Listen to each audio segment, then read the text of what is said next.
Today, the latest on the Kyle Rittenhouse trial and a really, really tough question for you guys. Who is worse, Kamala Harris or Joe Biden? I've got 2 video clips and you can decide for yourself. We've got a lot coming up today and it all starts right now.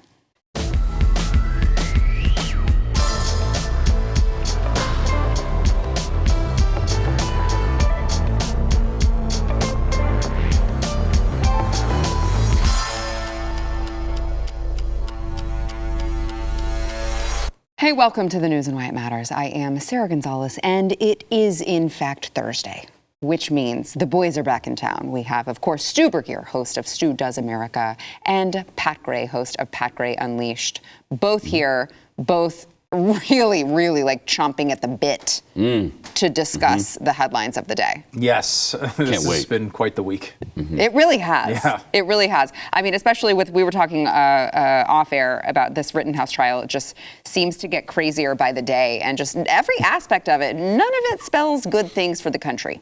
Just none of it whatsoever. So I want to get your thoughts on this, gentlemen, but let's kind of go over the latest since we left you guys yesterday. So obviously, if you are the left, which I find to be incredible that the left already has it in for this guy.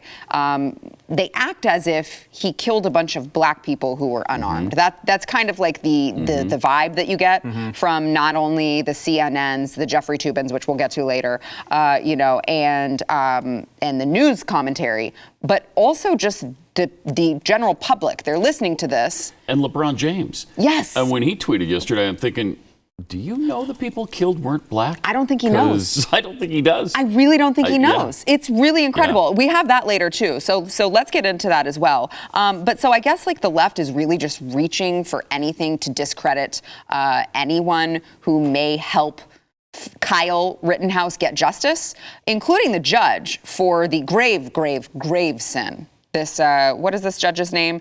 Bruce Schroeder. Oh, awful guy. He must be, because they were in the middle of the trial and his phone rang and it was a very, very, very awful, awful ringtone. Listen. The actions that I had talked about were done in bad faith.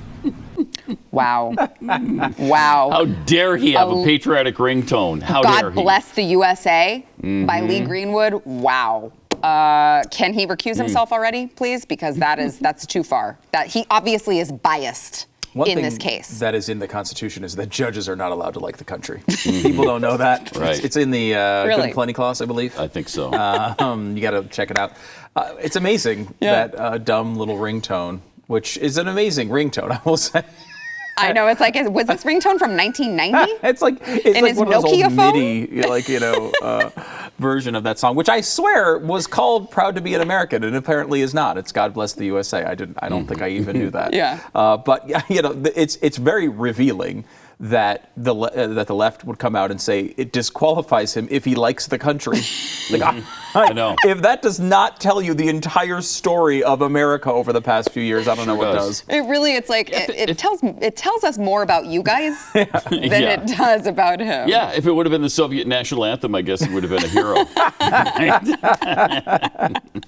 It's just really, really bizarre. Okay, so Pat, you brought up the LeBron James, who I know is Stu's very favorite basketball player, NBA player of all time. Stu's a big LeBron James fan. I will not let that stand on this show or any other. Okay. Well, so maybe it's the exact opposite. Maybe. Stu is exactly the opposite. The biggest LeBron James hater. I have a shirt that I sell at studosmerch.com, by the way, that says, "Don't be an idiot, don't be a LeBron." Yes. Just because he's such an idiot. He is reflexively wrong on every issue.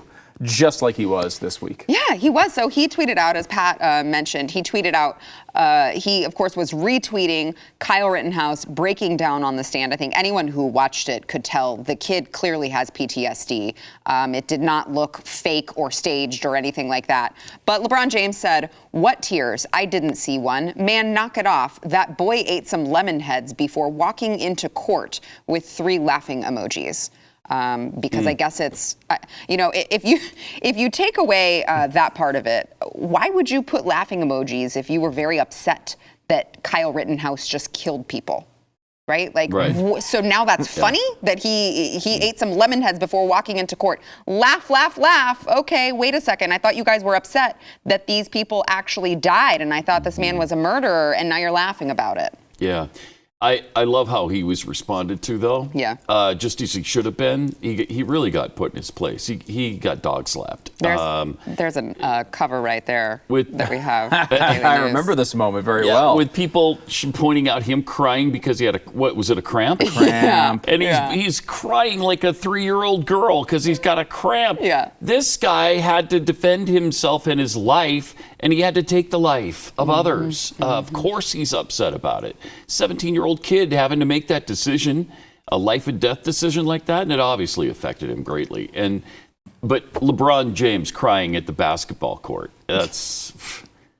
the guy sucks. He's an idiot. Thank you. Yeah, he's an idiot. First of all, lemon heads are candy. They don't make you cry.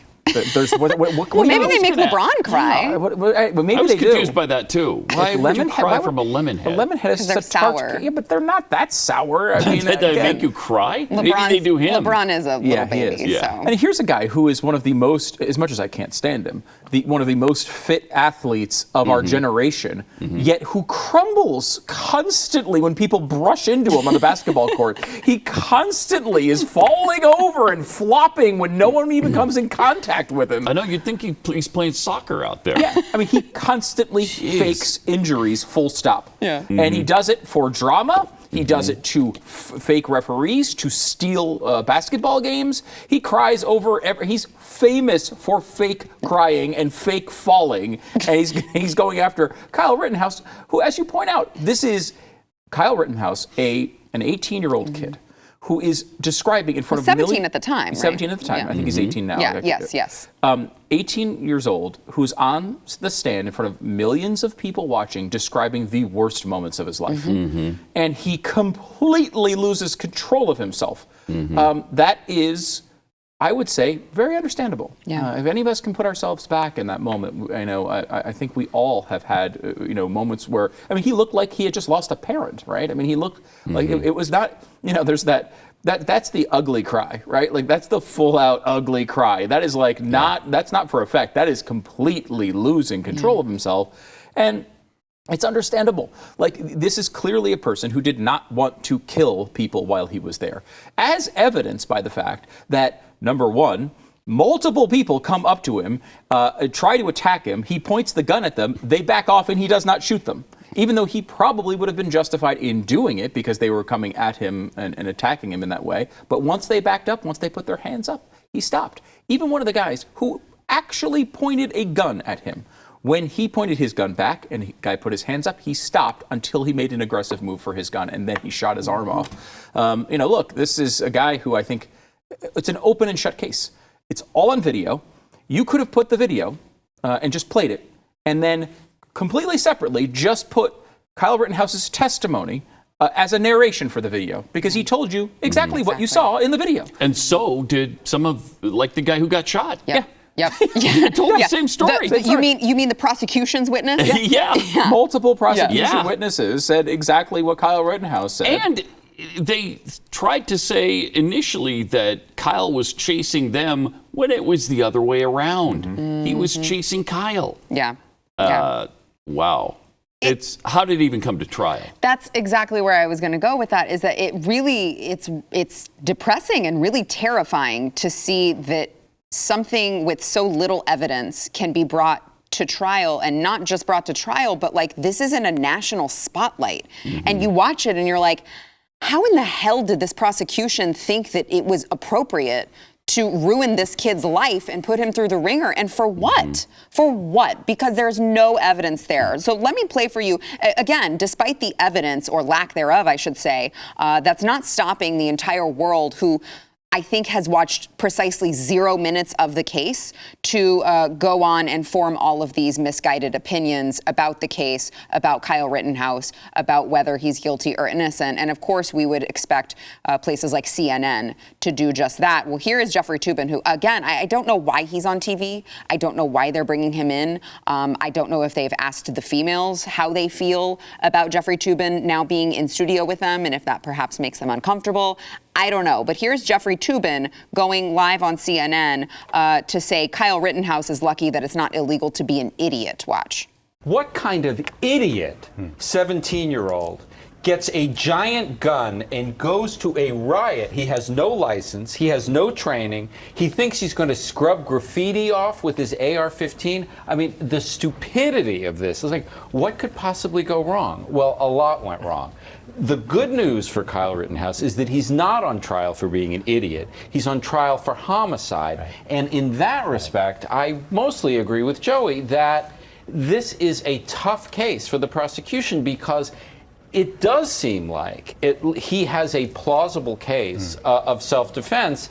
And, you know, if it were illegal to be an idiot, the jails would be even freer, even more crowded than they are now. Homicide's a different matter. And, you know, he may have a defense. I am so sick of hearing this this retort from people. Explain to me the difference between what he just said, which is, well, he shouldn't have been there in the first place. It's kind of his fault because he shouldn't have been there in the first place. And people saying, well, if she didn't dress so skimpy, maybe she wouldn't have been raped. Explain to me the difference, because to me it's the same thing. He was acting in a lawful manner. He wasn't really doing anything wrong until people threatened his life. So what is the relevance of all of this other, you know, garbage that you're talking about? So now people aren't allowed to bring other people in to defend their businesses from being burned to the ground? Like, right. what are we supposed to believe here? We're supposed to devalue private businesses now? And I guess it's okay for the criminals to come out, burn down businesses, loot, riot, attempt to kill teenagers. All that is okay. But poor Kyle shouldn't have been out past curfew with a giant gun, as Jeffrey Toobin said. It was a giant gun. Giant gun. Look, there's a lot of layers to this, right? I mean, it does seem that the one thing he seemingly did wrong was be underage to have the weapon, and it wasn't his weapon. So there may be some gun charges, minor stuff that he may have to deal with, and if so, that I'm sure will be part of this. You know, I think there's two ways to separate this. Like, I have a 10-year-old son. In 7 years, he will be 17. I will not advise him to take an AR-15 into a riot scene. I would never let my child do that. I would never let my child do that. And I don't know that his mom let him do this. I mean, very well may not have known. So, is it a good decision to send a 17-year-old down here? I would say no, right? But that has literally nothing to do with the case, and it's revealing what Toobin says there, which is, yes, he makes the point about how stupid it is, which is, I think you have to do that to get in the door of CNN at this point. is say, you know, someone with a gun is stupid, right? But beyond that, he can't say that it's a good case against Kyle Rittenhouse. Even he has to admit they got nothing here. They've got nothing here, and it's so hard to watch Jeffrey Toobin. It is. Because it's so hard to take him seriously after everything that's gone on. I mean, you can't listen to him talk and have it's describing his own situation. How stupid did you have to be? How did you think this was going to turn out? Yeah. Not well. Right. His own situation points to maybe a lack of judgment on his part, which is pretty well known. And I will say, you mentioned, how is this guy on TV? The one thing I'll say in this, I don't have any information about the specific case, but I will say this, and this I do have information on. Over the many years we've worked in cable news, there are a lot of legal experts who work at cable news networks and are contributors. And quite often, those legal experts wind up doing sensitive legal work for higher-ups at those networks. Because, hey, I don't know, I've got this situation. Let me bring Jeffrey in here. Let me ask him what I should do here. Often, that is the case. And I swear to you, I don't know it for a fact, but I will tell you this definitely happens in the cable news world. Because these guys, they pay, little contributor fees, and they come on, they do their commentary, and then a legal issue pops up for a higher up, and the executive says, you know what, tell Jeffrey to come on up here. Let me talk to him about it. And they have all sorts of weird information about what goes on at these networks. So I'm not exactly shocked Jeffrey's back on the air. Do you have any examples of another network that might have been in a similar situation? I can't think of any other networks at this time. Where a lawyer would have been providing...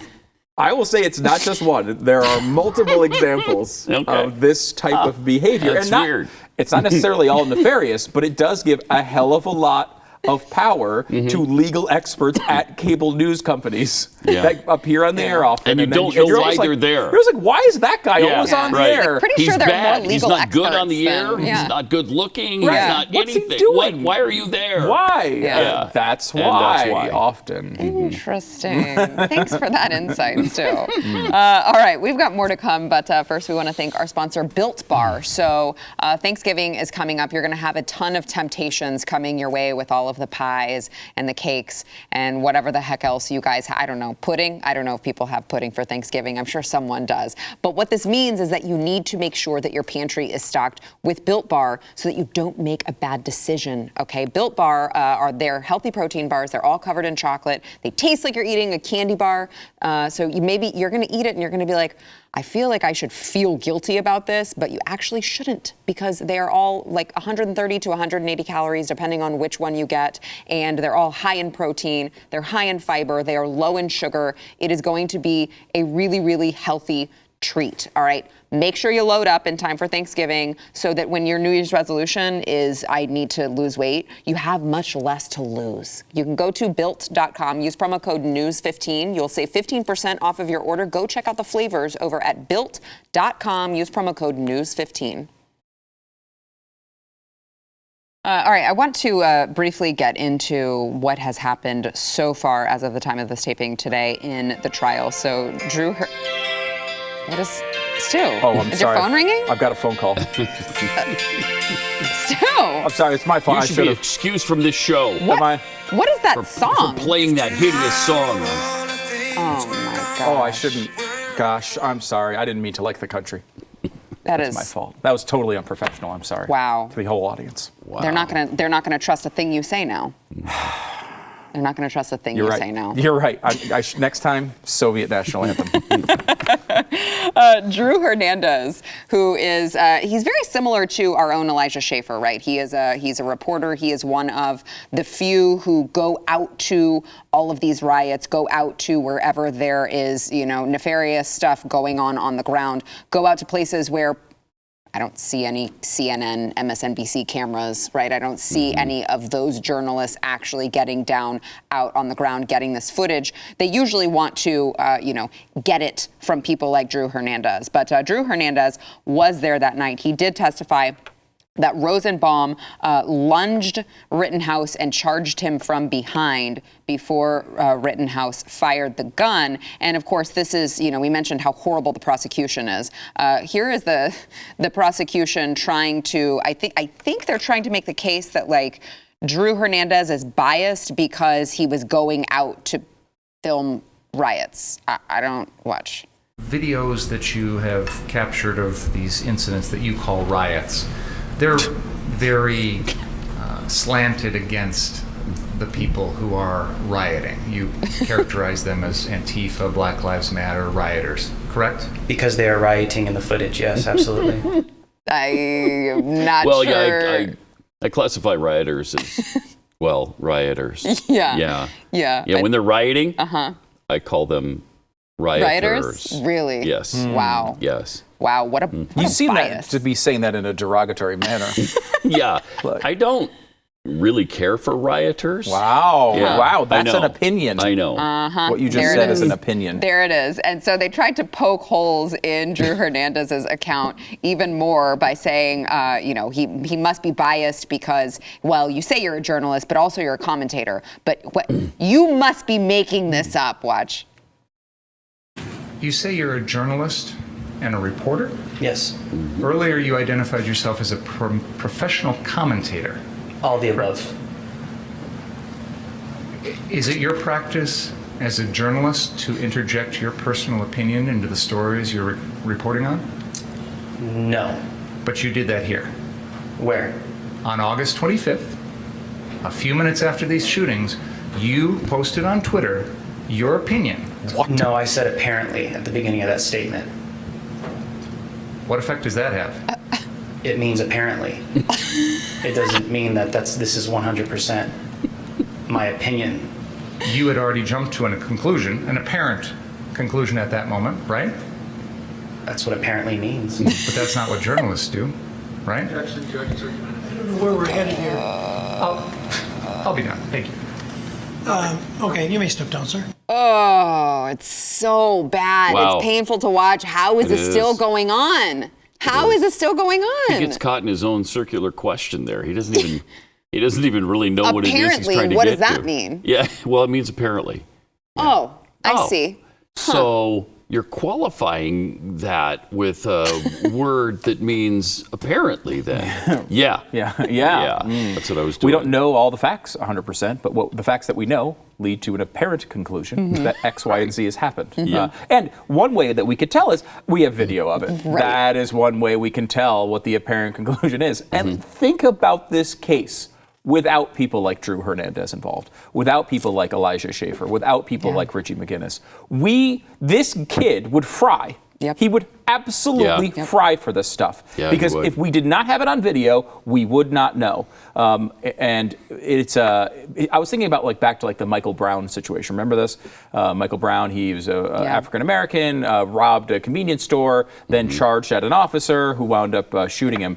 And that was this the hands up, don't the hands shoot? up, don't shoot Yeah. case, Yep. right? The only reason we know what happened there is because of largely African American eyewitnesses, right? Every journalist, every media source told us that he was shot with his hands up like this, don't saying, shoot. "Hands up, don't shoot." But now we know that that didn't occur thanks to African American eyewitnesses to that. But without these videos, without people like Elijah and Richie and so many others who have gone down there and done this, we wouldn't know any of this. None of the mainstream media stayed.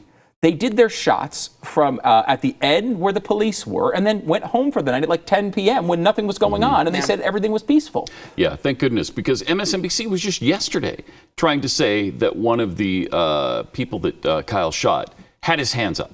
What? Yeah, they tried to say, I think it was Rosenbaum, had his hands up. Yeah, lunging at him? Yeah, and fortunately, that was all refuted by the video evidence and by the eyewitness evidence that he did not have his hands up. That's incredible. And so, he likely would fry if it weren't for these journalists. And again, I think we noted this already, but a couple of them did have their hands up, and guess what? They didn't get shot. Yeah. We have it on video, people charging him, seeing, oh crap, he's got a gun. Okay, brother, And okay, it was okay. the ones with their hands up Yep, that did not get shot. Yeah. And one of the guys had his hands up, didn't get shot. Kyle Rittenhouse lowers his gun because he puts his hands up, and then the guy darts at him anyway. Well, and then he gets shot. That's what happens. You just can't threaten someone else's life. It's not your right to take someone else's life, and it's your right to defend yourself. And that is not a right that comes from Wisconsin. That's a right that comes from God.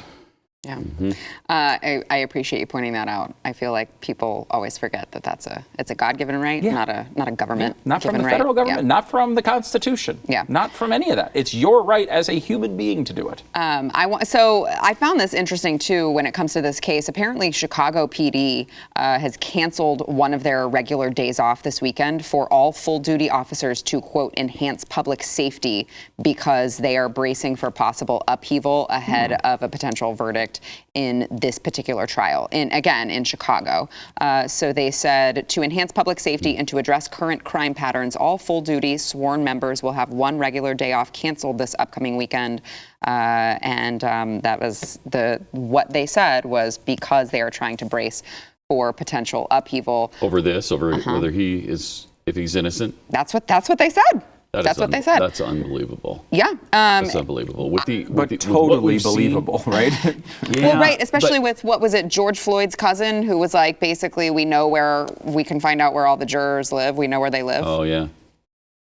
I mean, there has to be, putting yourself in that jury box for a second. You just watched your city get lit on fire for a year and a half ago. And you're sitting there in that jury box and saying, you know what? This kid's obviously innocent. But does it cross your mind to just say he's guilty anyway? It has to cross your mind. There's got to be a justification, and this is not correct, obviously, but there has to be a justification in people's minds saying, look, my city might very well burn to the ground if I say innocent. Maybe I shouldn't.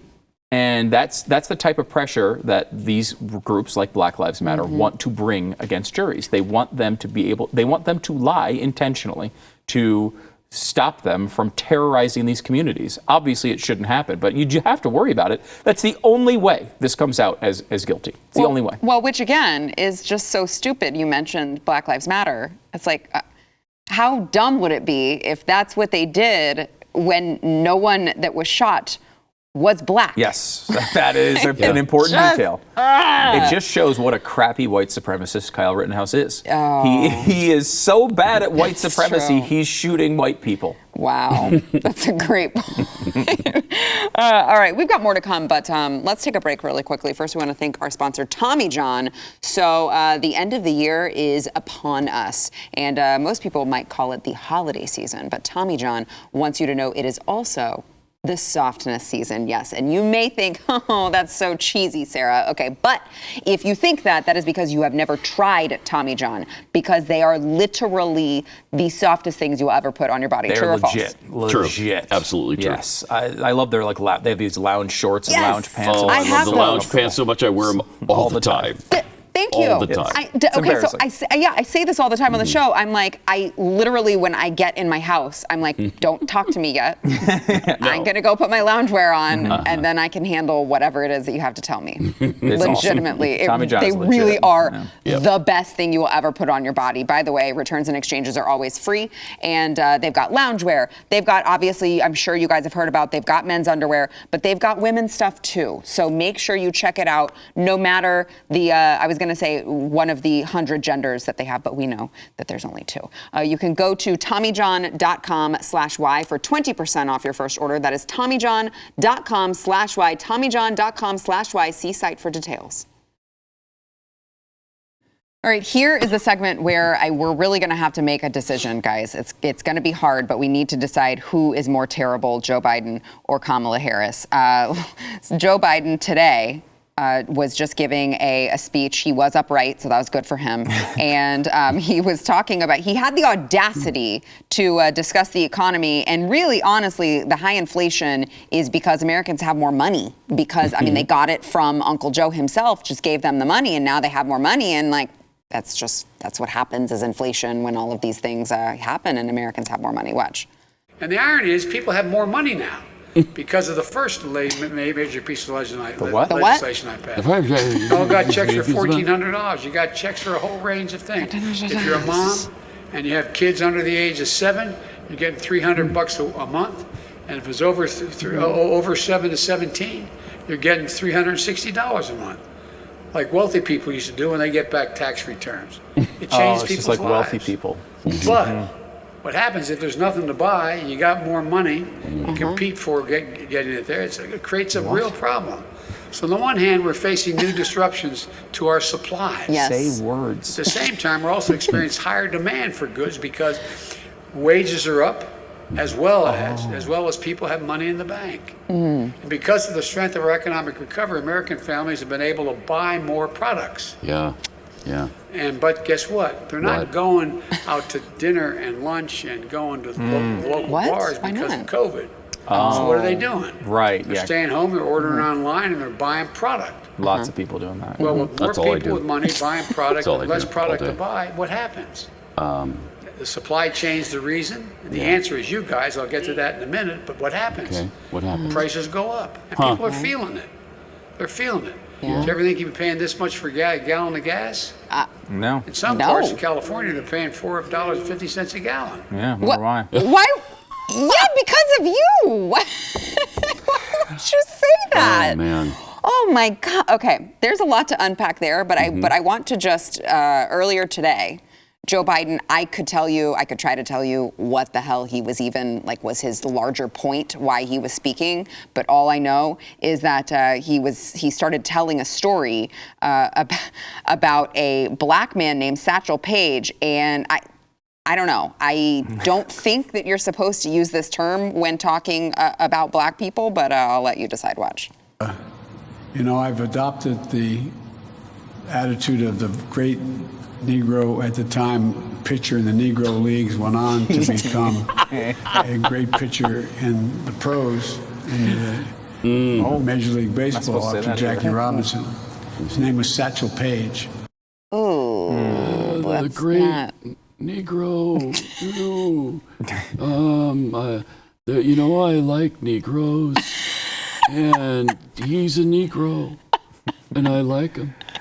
It's really really, really the worst. awkward. You know what? He's so old school racist. He doesn't have any problem with any of that. Yeah, I totally agree with you. Yeah, totally natural. Yeah. He's just old school racist. Yeah.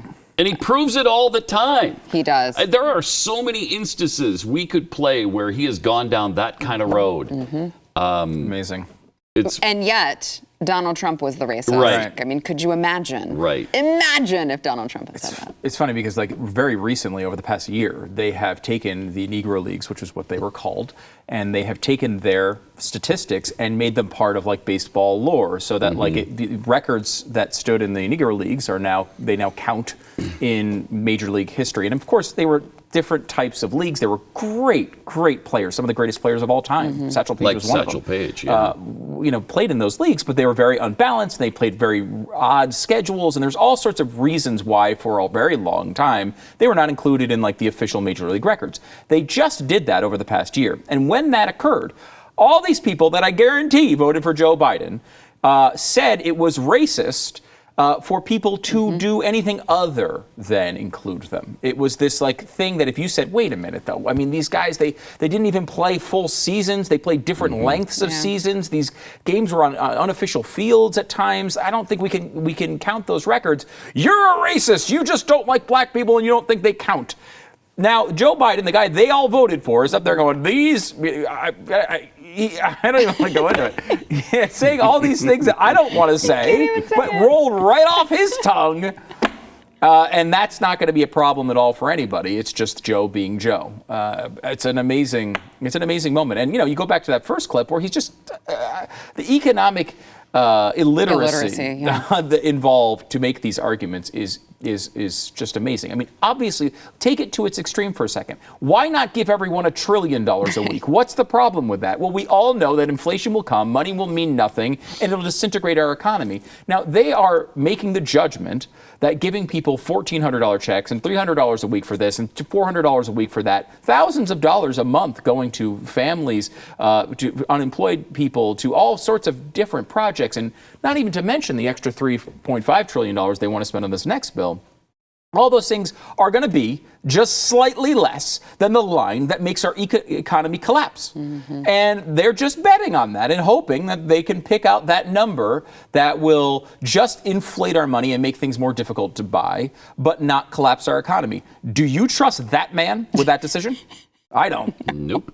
No. I love the fact. I mean, there's so much, like you said, Sarah, there to go over. But one of my favorite things he says there is that $360 a month has changed people's lives. Yeah, I know. I thought that too. $360 a month changed people's. And it's just like the rich people when they used to get their tax returns. Oh, yeah, because rich people just don't pay any taxes. I love that narrative. It's I do too. What world do these people live in? They all know they're lying.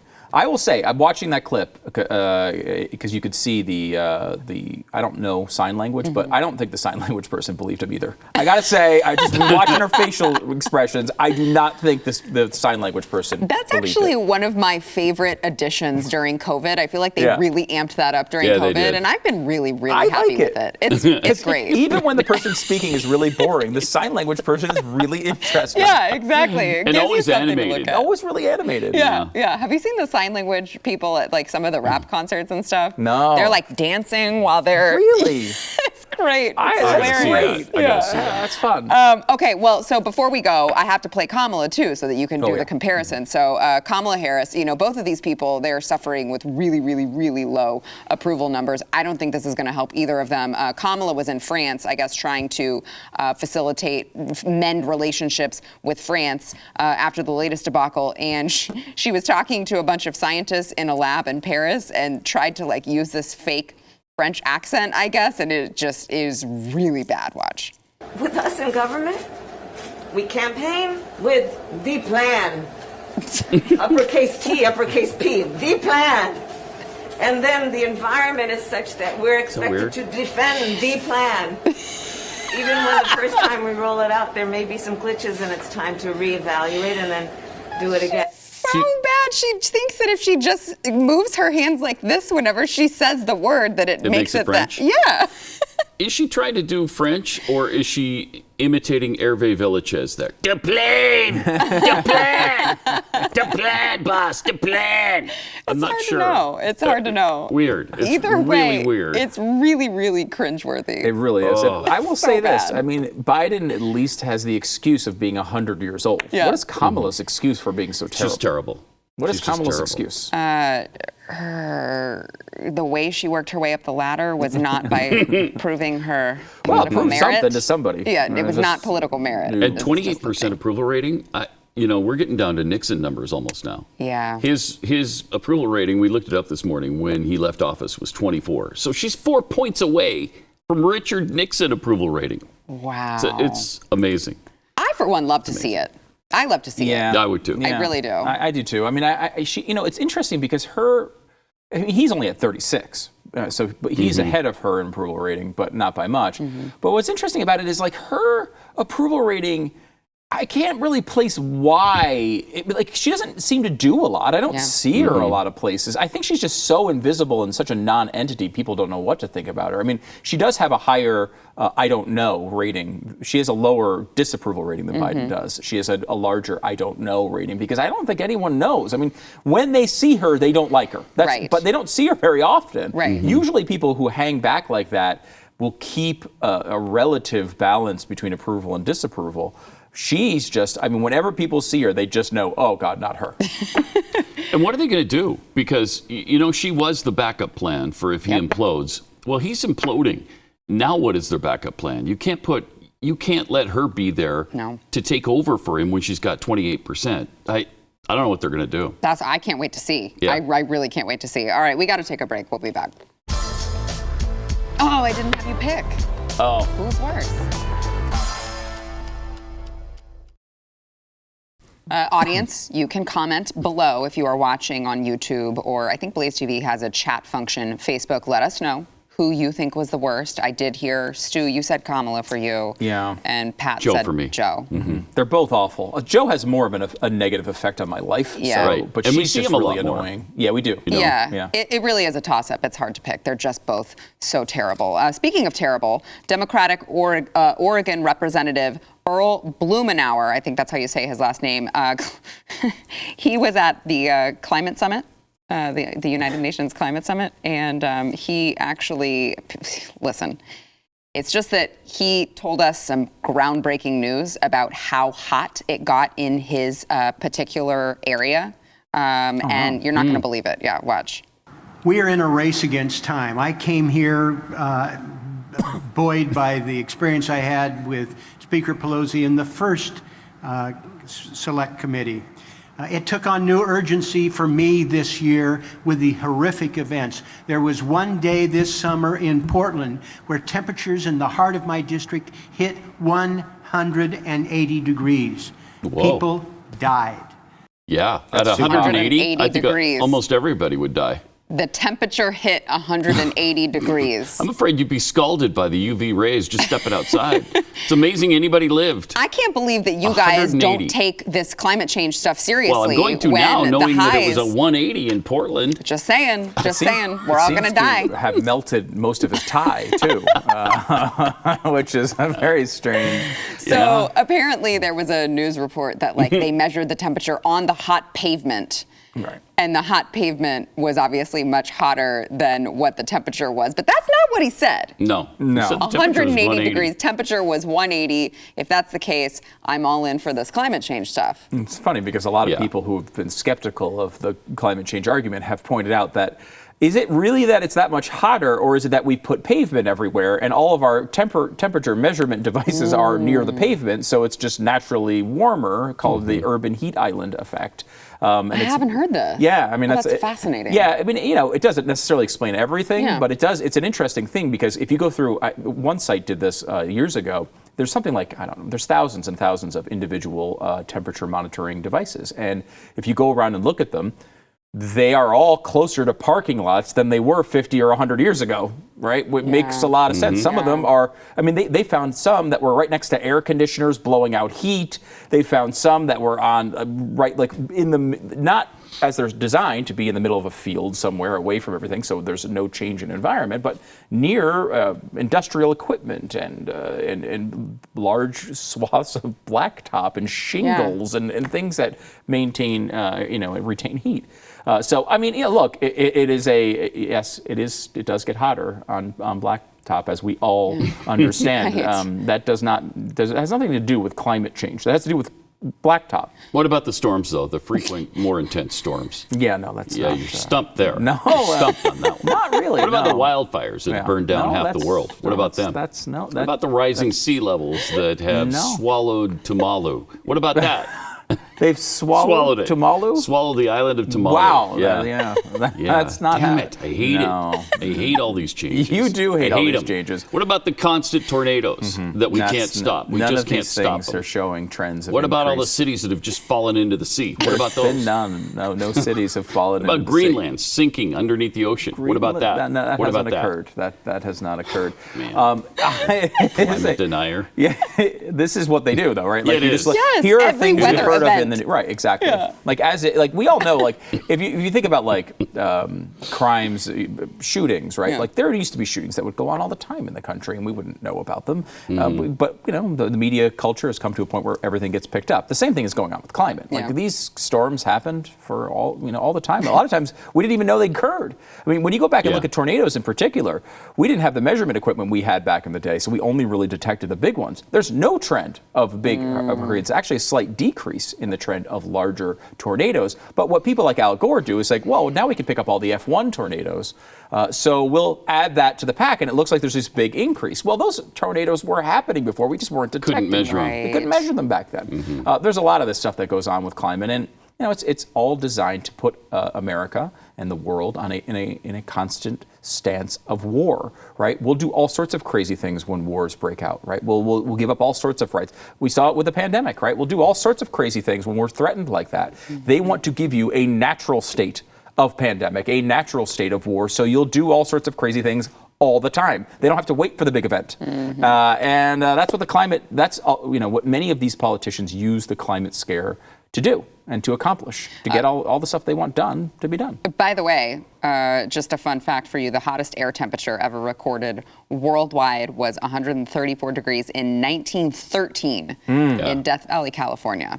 So that is, all right, we got to take a break. We'll be back.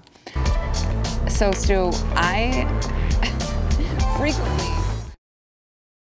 We've got a little under 2 minutes here, but I just want to say I'm appalled because I was hearing a bunch of climate deniers. Yeah, what about the Great Pacific Garbage Patch that's filled with garbage, most of it plastic, out in the middle of the Pacific Ocean, 2.5 times the size of Texas. That's horrible. It's so big it can't be photographed. That's how big, yeah. It's so big. Not even from like a satellite? No. But we have like airplanes and satellites and all sorts of stuff that can get an aerial. We that's do, but pretty it's too big. It's too big for the photo, I guess, because it's never been photographed. No, I don't. People have gone out looking for it, and it's so big they can't find it. So I don't think that's how that generally works. It must. Well, listen. It's really bad. It's because of all the pollution. It's right underneath the water surface, but because of all the pollution, you can't see it. That must be it. That's what it is. Oh, I cracked the code. You sure did. Stu, are you getting another phone call? Oh, congratulations. Yeah. You changed. I'm sorry. I should have want you to be a part of the show now. Okay, good. Now Yeah, that's great. Yeah, sorry. What a wonderful ringtone. You're going to be accepted now. Do you play the Soviet national anthems on Spotify? That's what I was surprised about. I'm just mad that you gave them a click. Yeah, some Soviet is like, oh wow, capitalism's working for me. Raking I get it my in. 1/1000th of a cent for a stream today. Don't forget before we go to make sure that you are watching both of these gentlemen's programs. You can find them both on BlazeTV. Stu Does America, Stu Burgier, and also Pat Gray of Pat Gray Unleashed. It's been a pleasure, as always, gentlemen. Thank you, Sarah. This was a lot of fun. Was it? It really was. Yes, it was. It was a joy. Thanks. Great time.